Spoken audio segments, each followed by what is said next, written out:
Good morning, Kikai no Nakano Akama fans.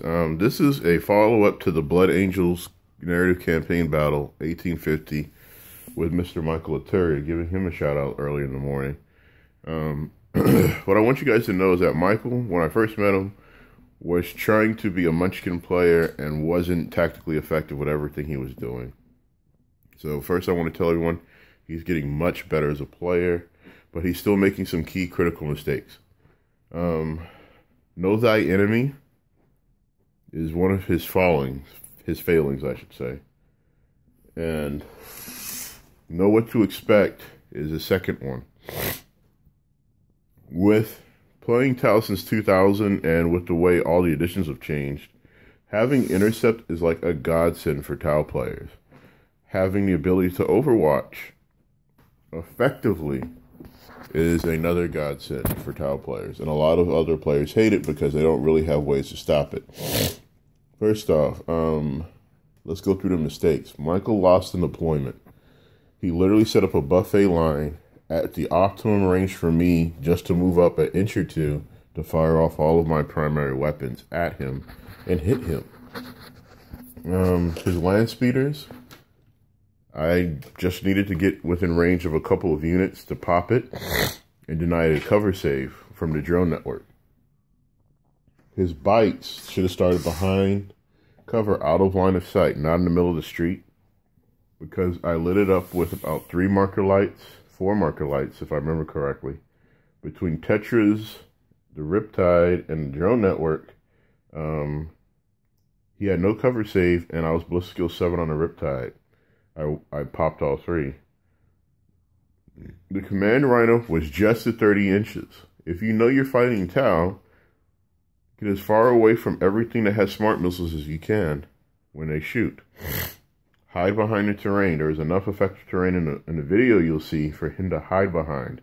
Granted, smart missiles do not need line of sight, but at the same time, don't be there.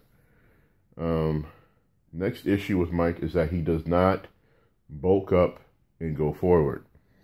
Yes, I have a Riptide I can overcharge and possibly blow everything up, but I have to deny everything a cover save for the blow up, and then I have to roll 6 with my AP2 overcharge cannon.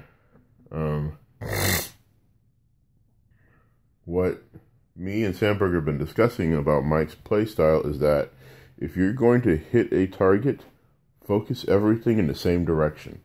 Don't spread out. And that was his deployment mistake. Everything was literally lined up at the edge of the range of my weapons, and I was able to just walk across with fire like, oh, bang, you're dead. Bang, you're dead. Bang, bang. So 4 kills off the bat. 2 vehicles and 2 units. It was kind of painful for Mike. Next mistake is not understanding what drones do with the new book.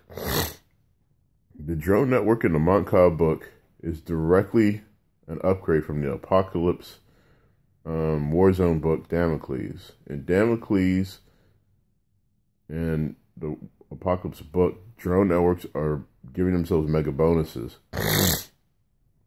All GW did, excuse me, I'm sorry, my allergies are killing me if I'm snorting in the video. I hate doing that. GW basically gave them a +1 of ballistic skill, intercept, skyfire, split fire, and we're waiting on the FAQ to see if they can still jink. Yeah, jink. Drones jinking? Why would they do that? That's insane. So, God, I really hate my allergies. With all of that heinousness going down, it's going to effectively turn into a shooting gallery. In the intercept phase, granted, every drone's going to get 1 shot. When Mike came down, if you go back to his turn 1, he put the rear of the Dreadnought to 2 gun drones. Then he turned around and didn't go after his normal targets. He had a Tetra and some stealth suits out there in the open. He could have put his back to his own forces, put his front to everything. With Armor 13, the gun drones wouldn't have been effective, and I would have had to dedicate more firepower to that side to come deal with him. and he would have cut off an ample deep strike opportunity, protecting his dreadnought and allowing his knight to come forward. So I would have had 2 Armor 13 walkers cruising down the street getting ready to wreck my face. He had this game. On the other side of the table, he dropped his meltas in front of 2 drone networks, a solo suit underground, and my commander. He should have put them going after his original intended target was the Skyray. The Skyray is the biggest distraction that I can ever use.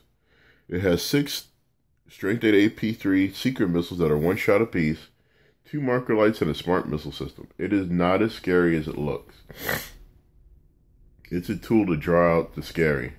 And it worked because he put all of that in front, and the drones, the crisis suit, and the commander wiped out that squad. At that point, Mike called the game. I can understand why. But at the same time, I should have lost that game. And I'm saying this, I should have lost that game. Because if the Rhino was next to the Knight was walking out of terrain as a super heavy, ignoring difficult terrain, and you drop potted the Dreadnought, and then everything else was coming up that flank, I would have had to either abandon that corner and run for my life, and try to pick you off as I'm going, or bring everything to that one narrow corridor on the left side of the map and deal with you. Seriously, deal with you. You spreading everything out just made it easy for me. I didn't have to work for it. You brought it to me. You'll be a great player soon. You just need to work on your deployment strategies and your attack plans. Tactically, you got the right idea. Strategically, overall, you're still learning. So, that's the analysis for the end of the game. Talk to you guys later. Kikai no Naka no Akuma. Out.